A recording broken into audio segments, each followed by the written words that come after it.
Well, hello there and welcome back to the Hull City Fan Central YouTube channel, where today I'll be going through Hull City's summer transfer window and ranking it on a grade from 1 to 10, 10 being the best, 1 being a little bit stinky. I'll be going through every incoming, outgoing, and then ranking it all as a total, including all of the information you want to know behind the scenes, the incoming profits, the outgoing losses, and whether Hull City have had a good summer transfer window. So we're in the international break now, so it's why not a better chance to break down what was the transfer window, as it's now been closed for 2 days. So let's break it down with our outgoings first.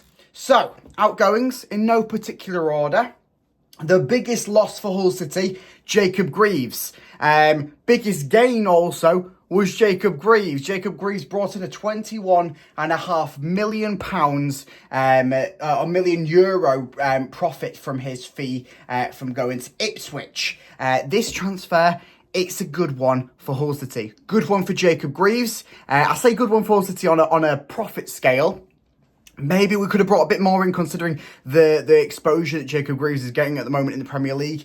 But perfect. Jacob Greaves needs that exposure in the Premier League. He needed to go to the Premier League. He needed that next step. He's perfect. He's going to be in England, in an England shirt within the next few seasons. Let's all admit it. He's done a fantastic job in the first 3 games at Ipswich, turning heads in that first game against Liverpool. So yeah, I'm going to rate it as a grade 6 on the scale. It's a big loss for Hull City, maybe one that we haven't quite filled. We'll see if Charlie Hughes actually ends up playing this season. But at the moment, I'm going to rate it as a 6. So it's not the best transfer business for Hull City, not the worst. But certainly the fee that he brought in certainly outweighs possibly the negatives with maybe having Charlie Hughes as the replacement.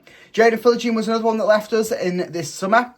He went to another Premier League side, being Aston Villa. So he went to Aston Villa for a €16 million fee. The 22-year-old, of course, he's back at the club that we got him off, and he's there with a £100 million sell-on clause for Aston Villa. So, I mean, they're expecting some good business, aren't they, at the end of it? Jaden Philogene, it's an interesting one. He's not actually featured that much. I believe he's played probably 20 minutes at most in the Premier League for Villa so far this season, and picked up a bit of a knock at the moment. So he's unsure whether he's going to feature after the international break. So Jaden Philogene, business-wise for Hull City, we brought in a bit of a fee.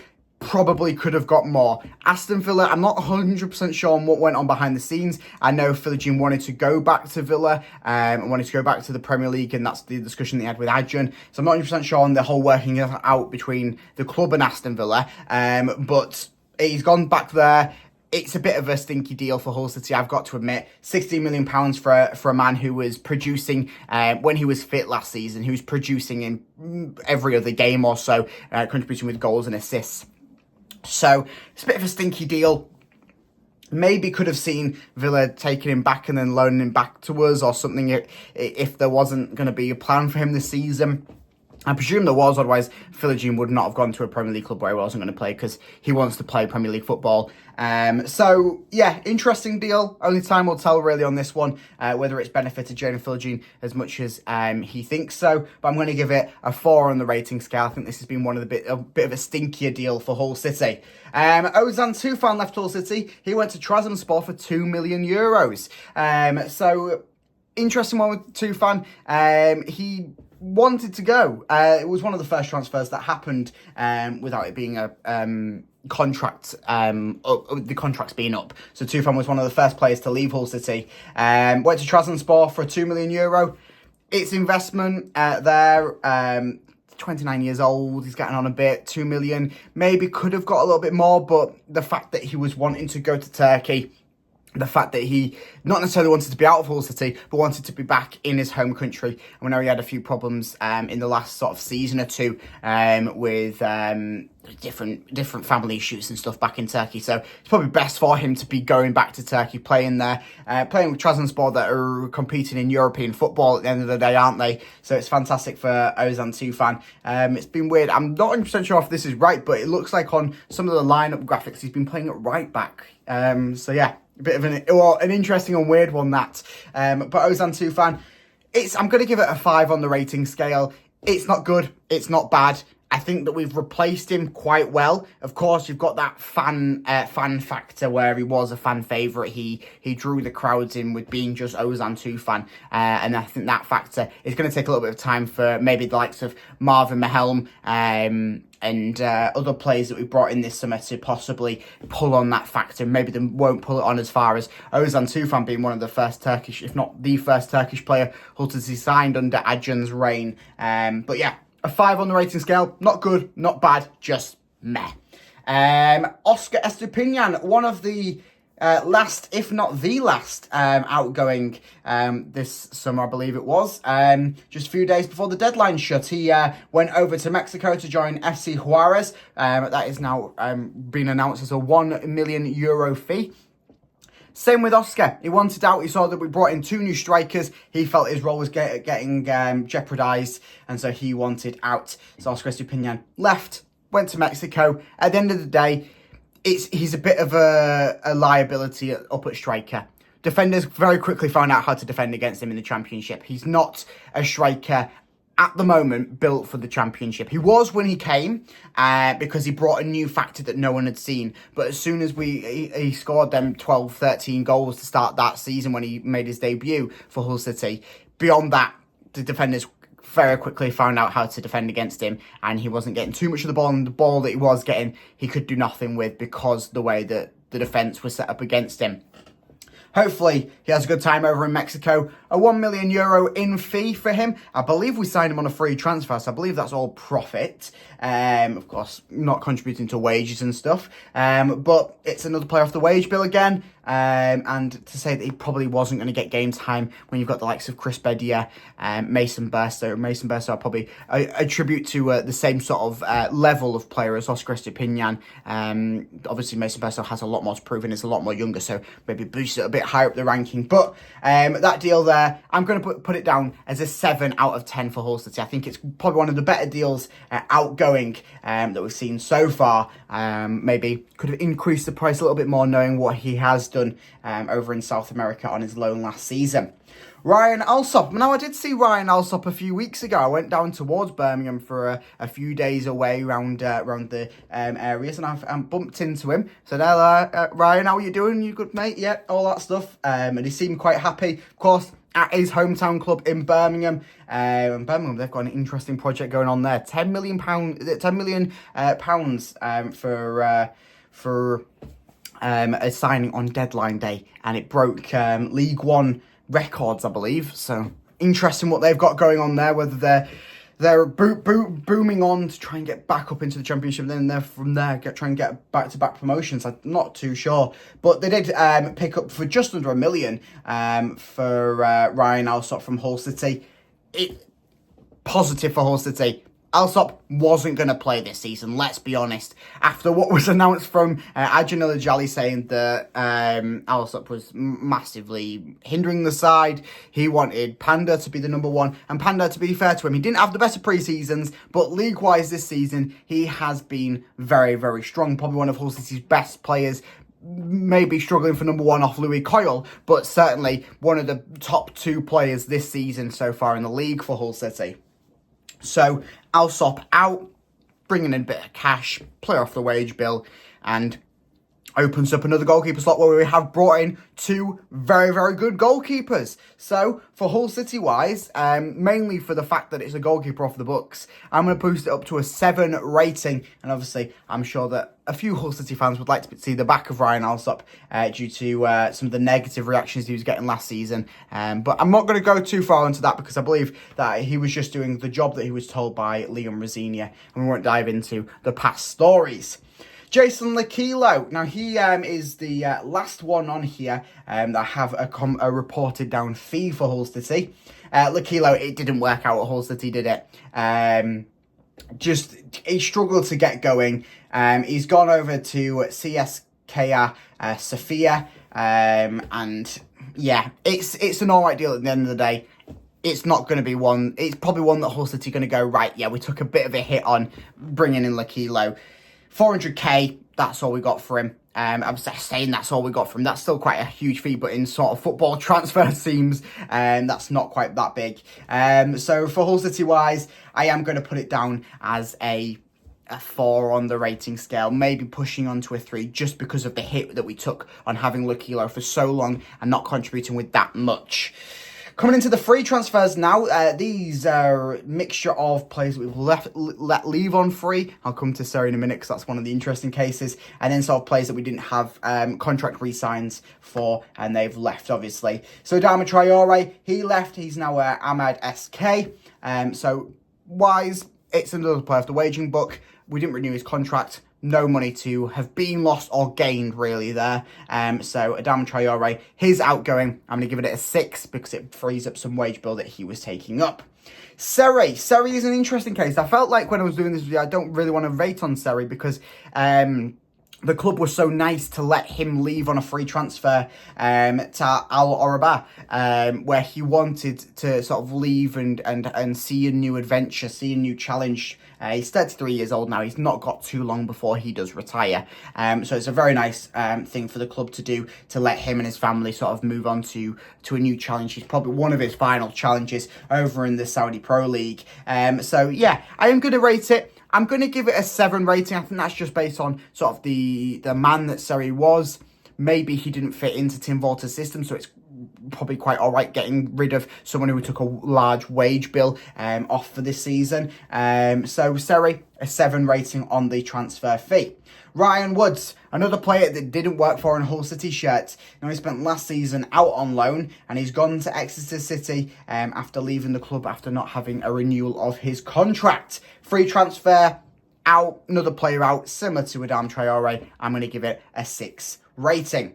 Greg Doherty. Now, Greg Doherty, was a bit of a sad one to see him leave. Of course, being a servant at the club for quite some time. And I don't think he really got the chances to prove himself in large capacity. He's a bit of a player that was overlooked. Contributed with some big goals in big moments for Hull City, especially during that first campaign back in the Championship following the League One title win.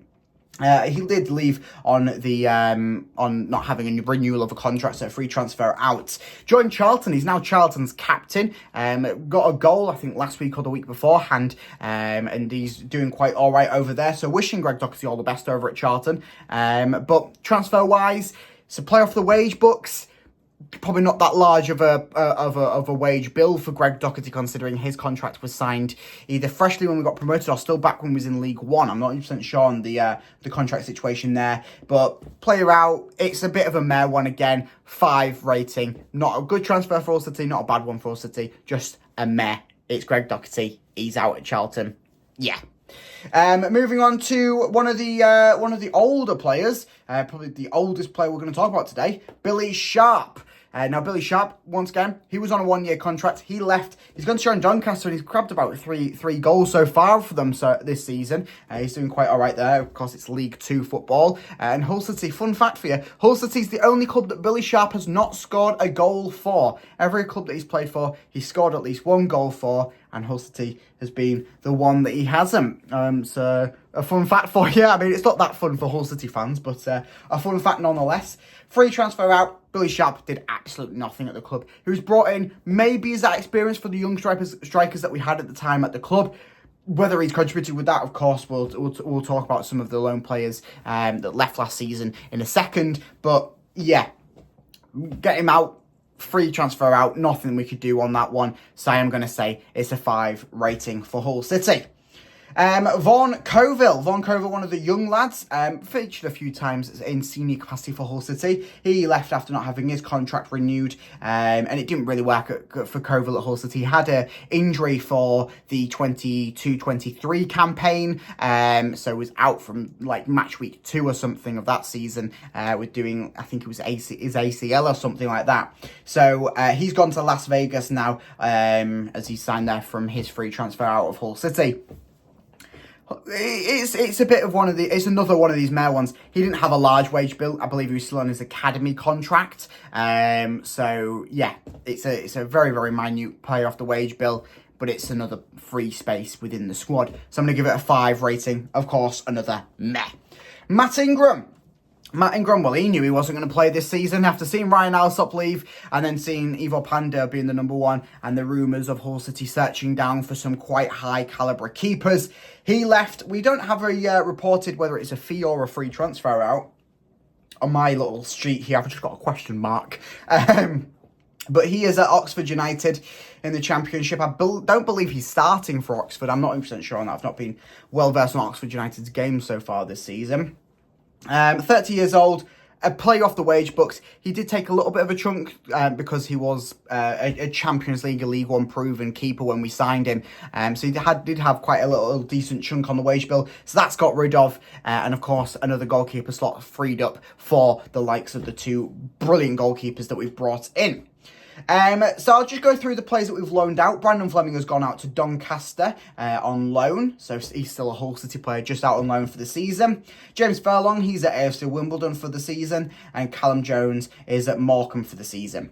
These are the three players that have left the club for not having their contracts renewed, but are still without a club. Aaron Connolly, people are still saying we should bring him back, considering we don't have to have it within the transfer window to sign him back. He's a free transfer. He's without a club, so he could still come back. Highly unlikely, considering the club did not offer him a new contract. And yeah, he's a bit of an injury risk, isn't he? But yeah, Cyrus Christie, he's still without a club. I'm interested about that one. I'm sure that Cyrus Christie will pick up a club very, very shortly.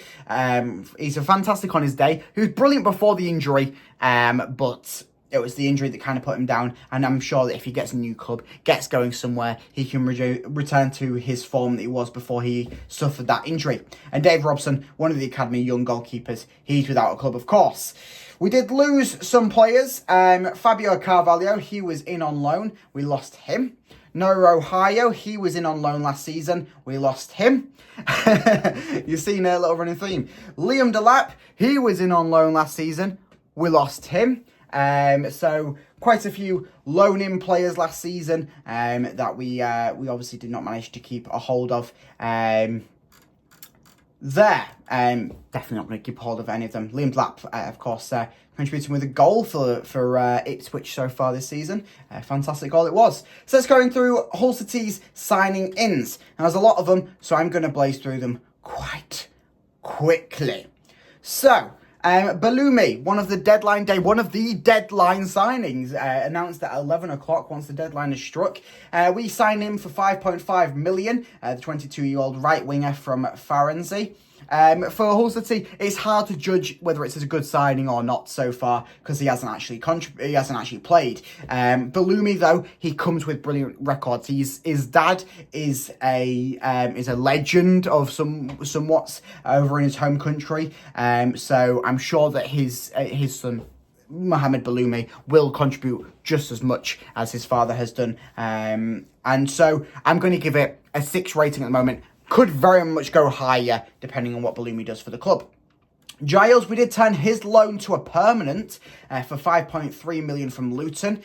Brilliant signing. As I said in my reaction video from the Leeds game, he just needs a few weeks, this international break, just to regather his thoughts as he's now playing left back and was kind of coming into the season not sure if he was going to play left wing or left back. Just gather his thoughts, but on his day, fantastic player. To make that a permanent signing, in hindsight now, seeing what Matty Jacob had to prove this pre-season, I'm going to give it a 7 rating. Charlie Hughes. Now, this could be a 10 rating if we saw him play. We brought him in for 4.7 mil. Wigan were being a bit of pains, and so it took a little bit of time to see the deal happen. 22-year-old centre-back, already contributed with under-21 games for England. So Charlie Hughes, he's a fantastic player on his day. Just need to see him play in a City shirt, and I'm sure this will go up to a 10. At the moment, I'm going to stick it out at an 8 rating because the sell-on factor there isn't astronomical. We can increase that 4.7 easily to 10 plus mil, but possibly edging towards 20 mil to sell on to a Premier League club if it comes down to that.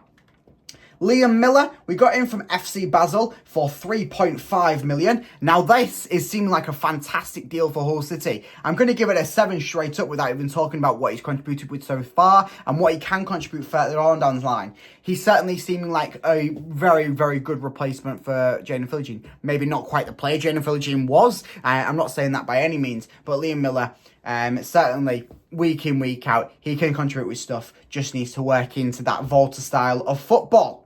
Marvin Mahelm, he signed from Darmstadt for 1.5 million. Now, he has already contributed with a goal. It was in the League Cup. Bit meaningless now. But I've been very impressed with him, contributing. I've been talking like he's the German George Honeyman. Now, just means that he doesn't stop running, takes the chances that he can. Been a little bit quiet the past few games. Hopefully that can excel after the international break. But very impressed with him so far. So I'm going to give him a 6 rating for the signing in for Hull City.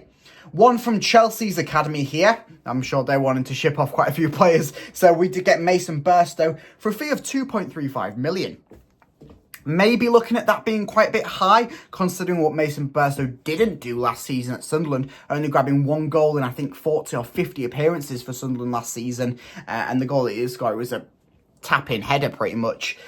So hopefully he can excel, prove himself this season. And we can do sort of a similar project to what we did with Liam Delap when we got him last season. Of course, we'd have Mason Burstow on, I believe it's a 4-year deal. So hopefully during that time he can excel, and that 2.35 million can produce on to be a higher sell-on factor, or he can produce some fantastic goals for Hull City and help us propel up the table. So I'm going to give it a 4 rating at the moment, just because he is a bit unproven at this level. Anthony Racioppi. Now, he's a permanent signing for 1 million. A Champions League keeper that we brought in for €1 million. I'm going to straight up give this an 8 out of 10. I would give it a 9, but his performance in the Carabao Cup was a little bit left to desired. He's a fantastic keeper. Part of his 2 stellar performances against Manchester City in the Champions League last season. His Hull City's debut did not quite go the same, giving up 2 very easy goals that were pretty much all his fault. Certainly the second one was, where he just didn't control and didn't pass the ball. Yeah, we'll gloss over that Sheffield Wednesday loss very, very quickly. But Anthony Racioppi, certainly it's a good deal just for the fact that it's a €1 million in. A free transfer here for Hull City. This seems like quite a good transfer, bringing him in on free after he did not renew his contract with Leeds. Received some boos when he went back to Ellen Road on Saturday. But Cody Drammer, fantastic deal this is. Free transfer, and he's already proving to be one of Hull City's best defenders, challenging a very, very, very strong Louis Coyle at the moment for his position. So I'm going to give Cody Drammer's signing a 8 rating. Some ones that we've still got question marks on.